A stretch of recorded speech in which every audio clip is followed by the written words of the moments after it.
안녕하십니까. 맨눈으로 세상의 흐름을 읽어내는 Y타임즈 정세 분석의 추복일입니다.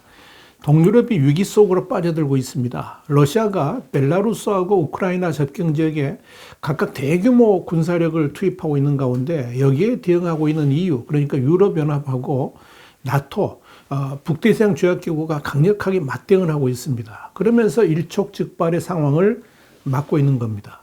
지금 이런 상황이라 그러면 언제 어디서 물리적 충돌이 벌어져도 전혀 이상하지 않을 것이다. 이런 우려까지 나오고 있기 때문에 귀추가 주목되고 있습니다.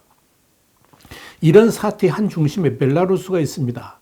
러시아의 지원을 받고 있는 독재자 루카센코 대통령은 심지어 14일 러시아에 이런 말을 했습니다. 벨라루스 남부와 서부에 핵탄두 탑재가 가능한 미사일을 배치해달라. 이렇게 요청까지 할 정도로 곧바로 전쟁을 일으킬 듯한 태도를 보이고 있습니다. 옛 소련 국가인 이 벨라루스의 루카센코는 최근 중동 출신 난민이 이 폴란드 같은 이런 EU 국가로 월경하는 것을 일부러 조장을 했습니다. 그러면서 유럽 사회의 혼란을 부추겼습니다. 유럽 사회는 즉각 반발하면서 러시아가 배후에서 이 벨라루스를 조종하면서 유럽 사회를 흔들려고 한다라면서 반발한 겁니다. 이 사태는 급기야 이 벨라루스를 지원하는 러시아하고 폴란드를 비롯한 서방의 무력 대치로 비화하고 있습니다. 러시아는 곧바로 이 우크라이나하고 인접한 러시아 서남부 국경 지역인 무란스키하고 쿠르스키로 러시아군 제4전차사단이 이동하면서 9만여 명의 병력이 집결했습니다. 지난 4월에 군사훈련을 빌미해가지고 10만 명의 병력을 투입해가지고 이 나토하고 긴장을 고조시킨 지 6개월 만에 또 이런 일이 벌어진 겁니다. 사실상 언제든지 이 우크라이나로 진격할 준비를 마쳤다 이렇게 볼 수 있습니다. 우크라이나는 동부 도네츠크 지역에서 친러시아 분리주의자하고 이 정부군의 내전이 격화되면서 러시아의 개입이 우려되고 있는 상황입니다. 2014년에 러시아는 크림반도를 강제 병합을 했는데 이번에도 비슷한 상황이 전개가 되고 있는 겁니다. 러시아는 또 벨라루스 접경 지역에도 또 다른 군사력을 투입하고 있습니다. 군사 전문 분석기관인 제인스는 이 러시아 제1근위전차군이 중심이 된 보병과 자주포부대, 기갑부대가 벨라루스 국경 인근 러시아 엘리아에 나타났다라고 전했습니다. 러시아는 또 전략폭격기 Tu-22하고 Tu-160을 벨라루스 영공으로 보내서 초계 비행을 펼치고 있습니다. 자, 이런 러시아의 군사력 추가 배치에 대해서 영국 일간 타임스 등은 벨라루스하고 우크라이나 양쪽으로 전선을 분산시켜서 서방을 압박하는 전략이다. 이렇게 분석을 했습니다. 자, 사태가 이렇게 심각하게 돌아가니까 미국을 비롯한 유럽 진영은 군사훈련으로 맞섰습니다.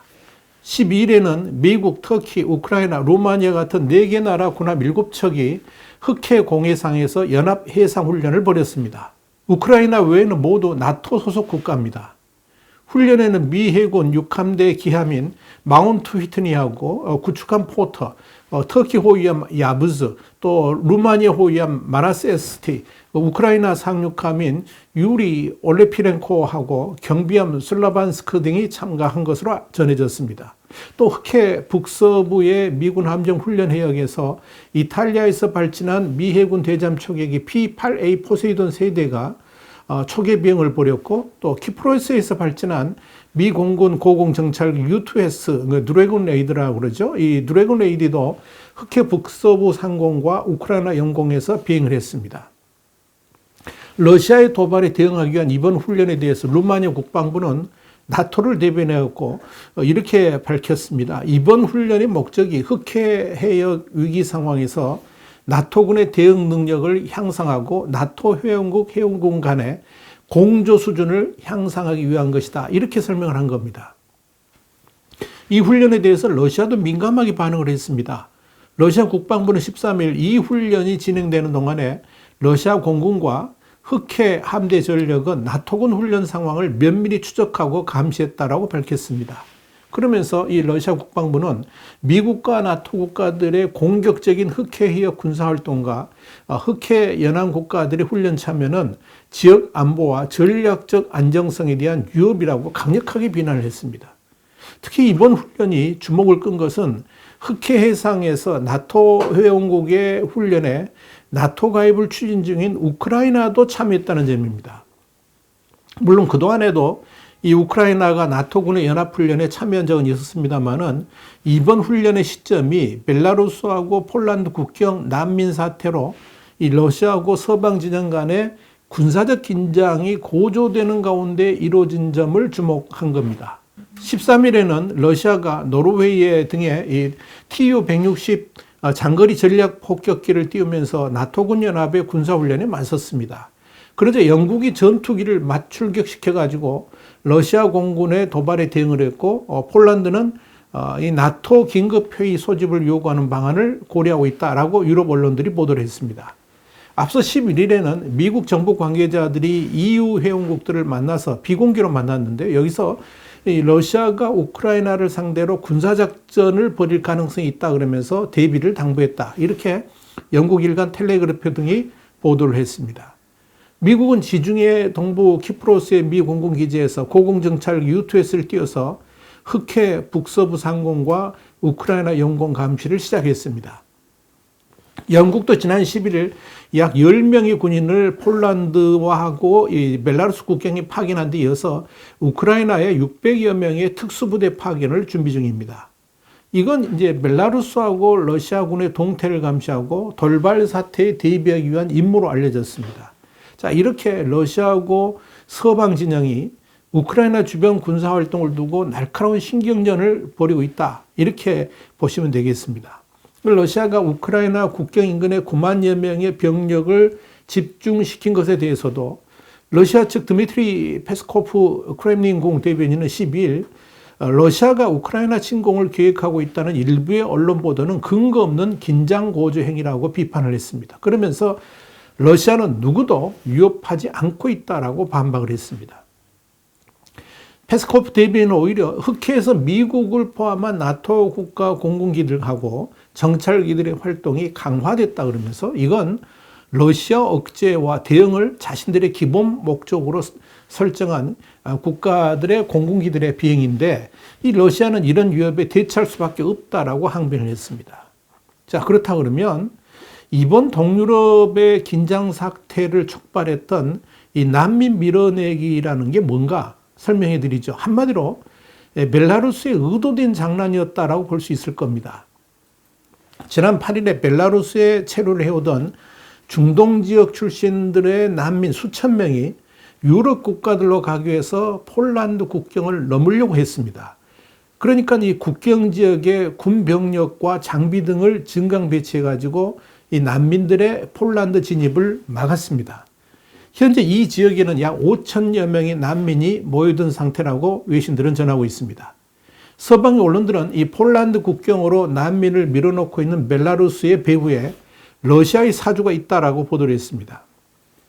폴란드는 이들 난민의 진입을 막기 위해서 1만 5천 명의 군인과 탱크, 방공무기 등을 국경에 증강 배치한 것으로 전해졌습니다.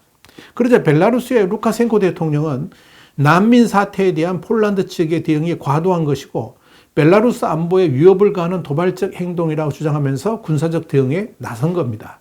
벨라루스군은 12일 EU 회원국인 폴란드 및 리투아니아하고 접경한 벨라루스 서부의 그로드노주에서 러시아군과 함께 연합 공수훈련을 벌였습니다. 그리고 난민 사태에서 벨라루스를 적극적으로 두둔하고 있는 러시아는 벨라루스의 난민 사태 배후에 러시아가 있다는 것은 말도 안 되는 억측이라고 반발을 했습니다. 그러면서 전략 폭격기 Tu-22M3 2대하고 Tu-160 2대를 11일과 12일 연이어서 벨라루스 영공으로 파견을 했습니다. 그래가지고 초계 비행을 펼치면서 EU를 겨냥한 무력 시위를 벌였습니다. EU는 15일 긴급 외무장관 회의를 열어서 난민 사태에 책임 있는 벨라루스 내 인물과 단체에 대한 추가 제재를 결정하기로 했습니다. 자, 그런데요, 이렇게 벨라루스로부터 시작된 러시아하고 서방 진영의 나토군 간 대치는 이제 북유럽으로까지 확대가 되고 있습니다.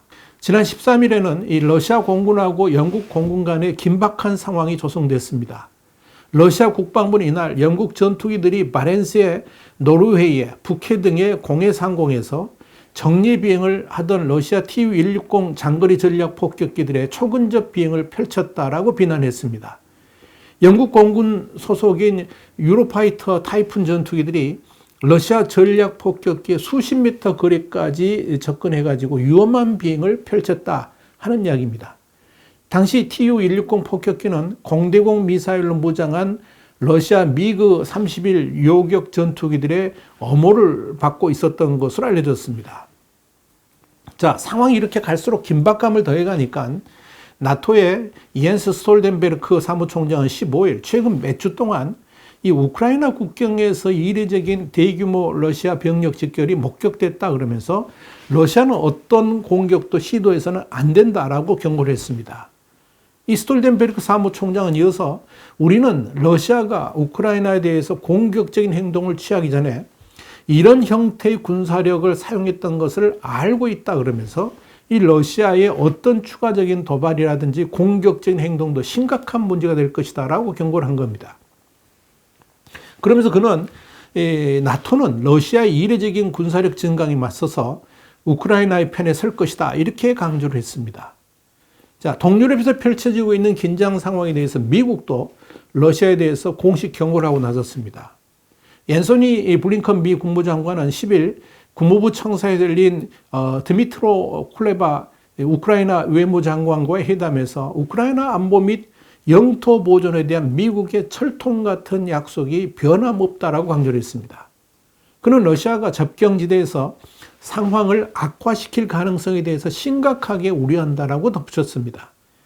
블링컨 장관은 미국과 우크라이나 전략 대화를 마치면서 우크라이나 인근 지역 러시아의 이례적 군사활동에 대한 보도에 우려하고 있다 그러면서 상황을 악화시키는 공격적 행동은 미국의 심각한 우려 대상이라고 말을 했습니다. 윌리엄 번스 미 중앙정보 그러니까 CIA 국장도 최근 이 블라디미르 푸틴 러시아 대통령에 전화를 걸어서 러시아가 최근 우크라이나 접경 지역의 군사력을 증강하는 상황에 대한 미국의 우려를 전달했다라고 미국의 CNN 방송이 지난 8일 보도를 했습니다. 여러분, 지금 이 동유럽 상황이 이렇게 엄중합니다. 결국 러시아가 어떤 결단을 내리느냐에 따라서 지금 펼쳐지는 위기가 종결될 수도 있고 또 확전될 가능성도 충분히 있습니다. 자, 분명한 것은 이 우크라이나 사태에 대해서 미국과 EU의 지원 의지가 확고하다는 점입니다. 특히 우크라이나는 나토에 가입하겠다는 의지를 이미 밝혔습니다. 물론 아직 이 나토 내부에서 우크라이나에게 회원국 자격 행동 계획, 이걸 MAP라고 그러는데 이 MAPG는 부여하지를 않았습니다만은 심도 있는 양자 관계를 의미하는 확대된 기회의 파트너, 이걸 EOP라고 그럽니다. 이 EOPG는 인정을 한 상태입니다. 자, 우크라이나가 나토 가입을 하지 못하도록 그렇게 막고 있는 요인이 뭐냐면 러시아하고의 영토 분쟁 때문입니다. 영토 분쟁을 겪고 있는 국가가 회원국이 되게 되면 나토 전체가 분쟁에 휘말릴 수 있기 때문에 그런 겁니다. 자, 이런 관점에서 일각에서는 러시아가 우크라이나의 나토 가입을 막기 위해서 의도적으로 이번에 또다시 우크라이나에 대한 위협을 가하면서 영토 분쟁을 일으키고 있는 것이다. 이렇게 분석을 하기도 합니다. 그런데 이번 러시아의 우크라이나에 대한 위협 자체가 유럽 국가들에 대한 직접적인 위기로 이어질 수 있다는 점에서 오히려 국경 분쟁에도 불구하고 나토 가입을 촉진하는 계기가 될 수도 있다. 이런 전망도 나옵니다. 갈수록 위기 국면으로 빠져들고 있는 동유럽. 과연 러시아는 또다시 6개월 전같이 군사력 철수 결단을 내릴지 아니면 정면 충돌로 가게 될지 귀추가 주목됩니다. 와이타임 정세 분석이었습니다. 다음 시간에 다시 뵙겠습니다. 감사합니다.